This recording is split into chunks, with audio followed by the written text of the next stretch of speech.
एक सुनिश्चित दिमाग के पास हमेशा उत्तर से अधिक प्रश्न होते हैं। बिल्कुल एपीजे अब्दुल कलाम ने भी कहा है कि अच्छा विद्यार्थी वही है जो प्रश्न पूछे। नमस्कार दोस्तों, स्वागत है। हरियाणा प्रीवियस ईयर की एक सीरीज हमने शुरू की हुई है जिसका नाम है जीरो से हीरो सीरीज। उसी सीरीज में हमारा एक और लेक्चर शुरुआत करते हैं अपने लेक्चर के साथ। तो पहले प्रश्न की तरफ चलते हैं। पहला प्रश्न क्या है? सत्यार्थ प्रकाश के लेखक कौन है? बताइए, सत्यार्थ प्रकाश किसने लिखा है? स्वामी दयानंद सरस्वती ने, स्वामी श्रद्धानंद ने, स्वामी रामदेव ने, आचार्य बलदेव ने। तो जल्दी से आंसर बताइए मेरे लाल लाल, इसका क्या आंसर रहने वाला है। हमारी वीडियो को शेयर करें, सब्सक्राइब करें और ज़्यादातर लोगों को आप हमारी वीडियो से जोड़ें। तो क्या आंसर रहने वाला है? इसका आंसर भैया दयानंद सरस्वती जी। दयानंद सरस्वती के बारे में याद रखना भैया, इनके बचपन का नाम मूल शंकर है। बहुत इंपॉर्टेंट व्यक्ति हैं दयानंद सरस्वती जी। इन्होंने शुद्धि आंदोलन चलाया था 1875 में, इन्होंने चलाया है आर्य समाज। प्रश्न नंबर 2 की तरफ चलते हैं मेरे से। श्री दीनानाथ बत्रा का किस क्षेत्र में सर्वाधिक योगदान है? बताइए, कृषि में योगदान है, राजनीति में योगदान है, रोजगार में, शिक्षा में। तो दीनानाथ बत्रा का योगदान किसमें मिलेगा? तो भैया इनका योगदान आपको मिलेगा, नोट डाउन कर लो जल्दी से। इसका आंसर है शिक्षा। शिक्षा के क्षेत्र में योगदान है श्री दीनानाथ बत्रा का। प्रश्न नंबर 3 की तरफ चलते हैं मेरे से। बंदा बहादुर ने किस गुरु के कहने पर संन्यास छोड़कर युद्ध किया था? बताइए, गुरु तेग बहादुर के कहने पर, गुरु अर्जुन देव के कहने पर, गुरु नानक देव के कहने पर। बताइए, बंदा सिंह बहादुर ने संन्यास छोड़ दिया था और युद्ध किया था। तो ये क्या आंसर रहने वाला है मेरे शेर? जल्दी से वीडियो को शेयर कर दो, सब्सक्राइब कर दो, सारे दोस्तों को वीडियो से जोड़ दो और आपके जितने भी ग्रुप में वहां तक वीडियो को पहुंचा दिए। तो इसका आंसर क्या रहने वाला है? गुरु गोविंद सिंह के कहने पर छोड़ा था। गुरु गोविंद सिंह के कहने पर भैया इन्होंने क्या कर दिया था? इन्होंने ये छोड़ा था। गुरु गोविंद सिंह आंसर रहने वाला है। क्या आंसर रहने वाला है मेरे से? तो इसका आंसर है गुरु गोविंद सिंह। ऑप्शन में है नहीं हमारे में, तो मैंने आपको बताया था इसका आंसर क्या है। तो इसका आंसर है गुरु गोविंद सिंह। तो क्या आंसर है? 10वें गुरु उन्हीं के ही शिष्य थे, बंदा सिंह बहादुर। तो इसमें ऑप्शन है नहीं, तो क्या है? अलग से लिख लेना, गुरु गोविंद सिंह के कहने पर बंदा सिंह बहादुर ने संन्यास छोड़ दिया था। इनका जो ओरिजिनल नाम है वो लक्ष्मण दास है भैया। गुरु कश्मीर के रहने वाले हैं, ठीक है जी। और गुरु गोविंद सिंह इनको प्यार से गुरु बख्श कहते थे, ठीक है जी। तो याद रखना, बंदा सिंह बहादुर ने गुरु गोविंद सिंह के कहने पर। इनमें कोई ऑप्शन नहीं है, आंसर क्या है? गुरु गोविंद सिंह। प्रश्न नंबर 4 की तरफ चलते हैं। निम्न में से कौन सी नदी शिवालिक पर्वत श्रृंखला से नहीं निकलती? बताइए, यमुना नहीं निकलती, सरस्वती नहीं निकलती, मारकंडा नहीं निकलती। तो बताइए क्या आंसर है जो शिवालिक पर्वत से नहीं निकलती? तो इसका आंसर है यमुना नदी, क्योंकि यमुना नदी कहाँ से निकलती है? मध्य हिमालय से निकलती, ना कि शिवालिक से। सरस्वती की बात करूँ तो बताइए सरस्वती कहाँ से निकलती है? तो भैया हिमाचल प्रदेश के सिरमौर जिले से ये निकलती है। अगर मारकंडा की बताऊँ तो धरतीधर जो पहाड़ी है, धरतीधर पहाड़ी से निकलती है, हिमाचल प्रदेश से। घग्गर नदी की बात करें तो याद रखना भैया, ये भी सिरमौर जो पहाड़ी है उसमें एक जगह है डगसाई, ये डगसाई से निकलती है भैया। तो याद रखना, धरतीधर पहाड़ियों से मारकंडा निकलती है, डगसाई पहाड़ी से घग्गर निकलती है और सरस्वती निकलती है सिरमौर पहाड़ी से। यमुना नदी याद रखना, ये गढ़वाल हिमालय कह लो या हिमालय की बंदरपुर जो चोटी है, यमुनोत्री ग्लेशियर कह लो, वहाँ से निकलती भैया। यमुनोत्री ग्लेशियर की जो बंदरपुर चोटी है वहीं से निकलती है यमुना नदी, ठीक है भैया। प्रश्न नंबर 5 की तरफ चलते हैं। वीडियो को फैला दो, चारों तरफ फैला दो इस वीडियो को, शेयर करो, सब्सक्राइब करो, ज़्यादा से ज़्यादा लोगों को इससे जोड़ो, ठीक है जी। और अपनी तैयारी को लगातार एक नया आयाम दें, एक नई धार दें, एक नई दिशा की तरफ अपनी तैयारी को ले जाए, अपनी तैयारी को सुनिश्चित करें। प्रश्न नंबर 5 की तरफ चलते हैं मेरे शेर। हड़प्पा सभ्यता से संबंधित राखी गढ़ी किस जिले में स्थित है? बताइए, रोहतक में है, कैथल में, हिसार में है। तो बताइए राखी गढ़ी कहाँ पर है? तो जल्दी से आंसर लिख लीजिए। इसका आंसर है राखी गढ़ी कहाँ पर है? तो राखी गढ़ी मिलेगी आपको हिसार में। कहाँ मिलेगी? हिसार में। तो याद रखना ये कहाँ पर है? नारनौद खंड में स्थित है। वैसे ये नारनौद कहाँ पर है? तो नारनौद भैया हिसार में है। नारनौल महेंद्रगढ़ में, याद रखना दोनों फर्क है, नारनौल महेंद्रगढ़, नारनौद हिसार, ठीक है। तो ये मोहनजोदड़ो के बाद हड़प्पा सभ्यता का दूसरा सबसे बड़ा स्थल माना जाता है राखी गढ़ी। और ऋग्वेद दुर्जती नदी के तट पर स्थित बताया गया था हिसार को कभी। राखी गढ़ी को सीसवाल सभ्यता के प्रमुख केंद्र ठहराया गया, ठीक है भैया। तो सीसवाल सभ्यता जो हिसार में थी उसका प्रमुख केंद्र, सीसवाल सभ्यता किस नदी के किनारे थी? वो थी त्रिशद्वती नदी के किनारे। शेयर करते रहो, सब्सक्राइब करते रहो, हमारे एफर्ट को सराहें आप लोग और हमें सपोर्ट करें और हमारी वीडियो को ज़्यादा से ज़्यादा लोगों तक फैलाएं आप लोग। चलते प्रश्न नंबर 6 की तरफ। डॉक्टर राजेंद्र प्रसाद द्वारा हरियाणा के किस विश्वविद्यालय की नींव रखी गई थी? बताइए मेरे शेर। क्या आंसर रहने वाला है? क्या रोहतक की नींव रखी थी, कुरुक्षेत्र की, जयंतपाली की, सिरसा की? तो क्या आंसर रहने वाला है? कि राजेंद्र प्रसाद जी ने किसकी नींव रखी थी? तो सब जानते हैं कुरुक्षेत्र यूनिवर्सिटी की रखी थी भैया, KU के। क्या आंसर है? कुरुक्षेत्र यूनिवर्सिटी। तो कुरुक्षेत्र यूनिवर्सिटी की स्थापना कब हुई थी? 1956 में। ठीक है जी। तो किसने रखी थी? हमारे पहले राष्ट्रपति राजेंद्र प्रसाद जी ने। ठीक है। इसकी शुरुआत संस्कृत विभाग के साथ हुई थी, ये भी याद रखना, उस समय संस्कृत विभाग की स्थापना भी हुई थी। ठीक है जी। अगले क्वेश्चन की तरफ चलते हैं मेरे लाल लालियो। अगला क्वेश्चन क्या रहने वाला है? अंतरराष्ट्रीय सौर अलायंस का मुख्यालय कहाँ पे? बताइए। इंटरनेशनल सोलर अलायंस, अंतरराष्ट्रीय सौर गठबंधन जो है, इसका मुख्यालय आपको कहाँ मिलेगा? तो जल्दी से आंसर लिख लीजिए। इसका जो आंसर है वो कहाँ पर है? गुरुग्राम। ठीक है भैया, गुरुग्राम में, और फ्रांस के सहयोग से भारत ने इसकी स्थापना की थी। प्रश्न नंबर 8 की तरफ चलते हैं, बहुत इंपॉर्टेंट है। अंतरराष्ट्रीय सोलर अलायंस का मुख्यालय कहाँ पर है भैया? तो कहाँ मिलेगा आपको? गुरुग्राम में मिलेगा, हरियाणा में। प्रश्न नंबर 8 की तरफ चलते हैं। हरियाणवी फिल्मों के सफल नायक कौन माने जाते हैं? देवी शंकर प्रभाकर, जगत जाखड़, अनूप सिंह, सुनील दत्त। तो बताइए मेरे शेर कौन है? तो सफल नायक सबसे ज़्यादा प्रमुख और सबसे फेमस डायरेक्टर थे, डायरेक्टर नहीं, अब बोलेंगे प्रोड्यूसर ज़्यादा थे, डायरेक्टर भी थे लेकिन प्रोड्यूसर ज़्यादा है, निर्माता ज़्यादा है। तो आंसर क्या? देवी शंकर प्रभाकर। तो बात करेंगे, चलो और एडिशन पॉइंट क्या समझें आप लोग। हरियाणा, प्रथम हरियाणवी फिल्म हर फूल जाट जुलानी थी, याद रखना, 1970 में आई थी, हरियाणवी फिल्म थी। लेकिन हरियाणा में पहली फिल्म आई थी 1960 में, धरती। ठीक है जी, हरियाणा की पहली फिल्म 1960 में धरती है भैया। ठीक है।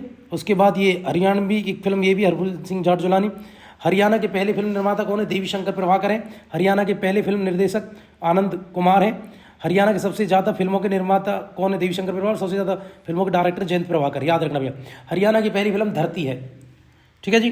हरियाणा की पहली सफल फिल्म जो है वो है बहुरानी, और सबसे सफलतम फिल्म कौन सी है? तो भैया वो है चंद्रावत।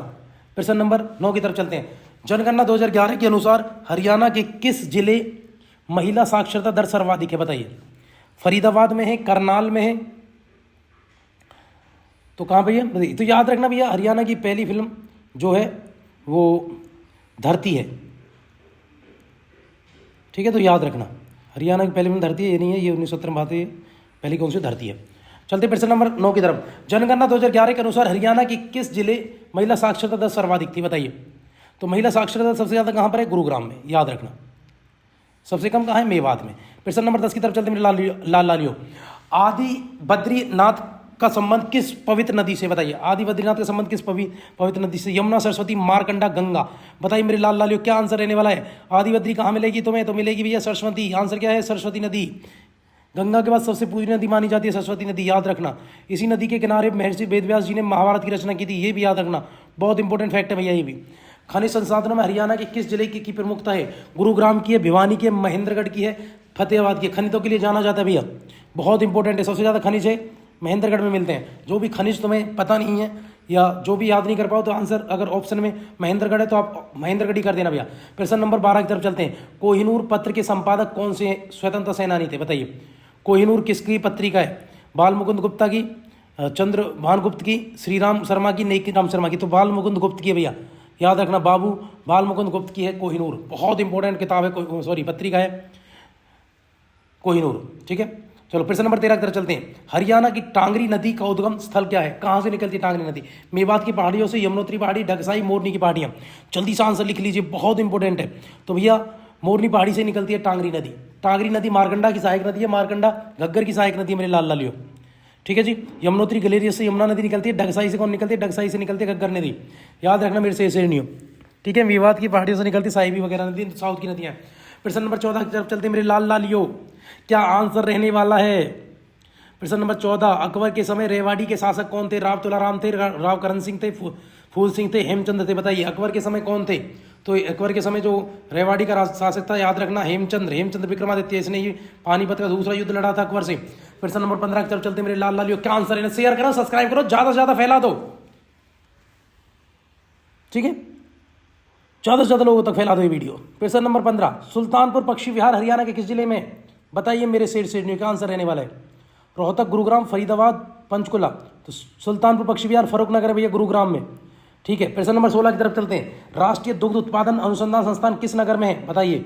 यमुनानगर, पानीपत, फरीदाबाद, करनाल। बताइए मेरे अर्जुनों, क्या आंसर रहने वाला है? इसका जो आंसर है करनाल। इसका आंसर कोरिया का बच्चा भी कर सकता है, तो करनाल आंसर है राष्ट्रीय दुग्ध उत्पादन अनुसंधान का। प्रश्न नंबर 17 की तरफ चलते हैं। हरियाणा के गठन के समय यहाँ कितने जिले थे? 7 थे, 10 थे, 9 थे? बताइए मेरे लाल लालियो, क्या थे? तो याद रखना जब हरियाणा बना था उस समय 7 जिले थे। ट्रिक है, सब जानते हैं, एक सिंपल सी ट्रिक है जिसका नाम है घर जेके में।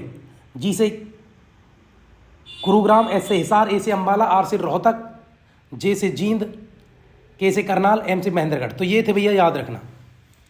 ये गुरुग्राम, हिसार, जींद, करनाल, महेंद्रगढ़ ये लिखा हुआ है आपको। इन सब की स्थापना 1 नवंबर 1966 को हुई थी। नेक्स्ट चलते हैं। दिल्ली की गद्दी पर बैठने वाला अंतिम हिंदू शासक कौन था? बताइए मेरे शेर शेरनियों, क्या आंसर रहने वाला है? बहुत सिंपल क्वेश्चन है, इसका आंसर युगांडा का बच्चा भी कर सकता है। तो कौन है? हेमचंद्र विक्रमादित्य ही अंतिम हिंदू था जो गद्दी पर बैठा था। तो याद रखना। हर्षवर्धन की बात करूं तो हर्षवर्धन भारत का अंतिम हिंदू सम्राट है भैया। राव तुलाराम रेवाड़ी के थे भैया, ठीक है। तो यादव समाज में बहुत पूजनीय है राव तुलाराम, ठीक है जी। मोहन सिंह की बात करें तो भैया ये मोहन सिंह जो है, अगर हम बात करें कैप्टन मोहन सिंह, तो इन्होंने आजाद हिंद फौज की स्थापना की थी। प्रश्न नंबर 19 की तरफ चलते हैं मेरे लाल लाल। वीर बारा वन्य जीव अभ्यारण्य किस जिले में है? हिसार में, जींद में, सिरसा में, पलवल में। तो वीर बारा वन्य जीव अभ्यारण्य, तो याद रखना वीर बार बार आते रहते हैं, जिंदे रहते हैं इसलिए वीर। तो वन्य जीव अभ्यारण्य कहाँ? जींद में। वीर जिंदे हैं इसलिए तो बार बार आ रहे थे, इसलिए वीर बारा वन्य जीव याद करने के लिए। वीर कभी नहीं आते, जिंदे रहते। तो कहाँ पर है वीर बारा? वो बार बार आएंगे, जींद में। याद रखना वीर बारा वन्य जीव अभ्यारण्य क्या है? जींद में। सबसे बड़ा वन्य जीव अभ्यारण्य अबूसैर, याद रखना मेरे लाल लालियो। कहाँ पर है? वो सिरसा में। प्रश्न नंबर 20 की तरफ चलते हैं मेरे लाल लालियो। महिला पर्वतरोही जिसने 2 बार माउंट एवरेस्ट पर विजय प्राप्त की, बताइए मेरे शेर शेरनियों, क्या आंसर है इसका? संतोष यादव, सुनीता शर्मा, मल्लेश्वरी, ममता खरब। तो इसका जो आंसर रहने वाला है, तो उसका आंसर है संतोष यादव ने महिला पर्वतरोही जिन्होंने 2 बार एवरेस्ट पर चढ़ाई की थी। और ये भी समझना आप, ये कहाँ की रहने वाली है? तो भैया संतोष यादव रेवाड़ी की है। प्रश्न नंबर 21 की तरफ चलते हैं मेरे शेर शेरनियों। थानेसर नामक स्थान किस राजा की राजधानी रहा? हर्षवर्धन की, अशोक की, समुद्रगुप्त की, चंद्रगुप्त की। बताइए मेरे शेर शेरनियों, क्या आंसर रहने वाला है? थानेसर। बड़ा सिंपल क्वेश्चन है, कोरिया का बच्चा भी इसका आंसर करेगा। तो इसका आंसर भैया हर्षवर्धन की राजधानी थानेसर। हर्षवर्धन की दूसरी राजधानी थी कन्नौज, याद रखना। इसके पूर्वजों की राजधानी थानेसर, इसने राजधानी बनाई कन्नौज। तो क्या आंसर है इसका? थानेसर।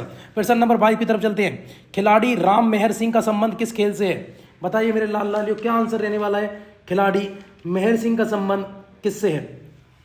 कबड्डी से है, हॉकी से है, गोला फेंक से है। बताइए शेर शेरनियों, क्या आंसर रहने वाला है? तो मेरे अर्जुनों जल्दी से आंसर कर दिए, उनका संबंध है कबड्डी से।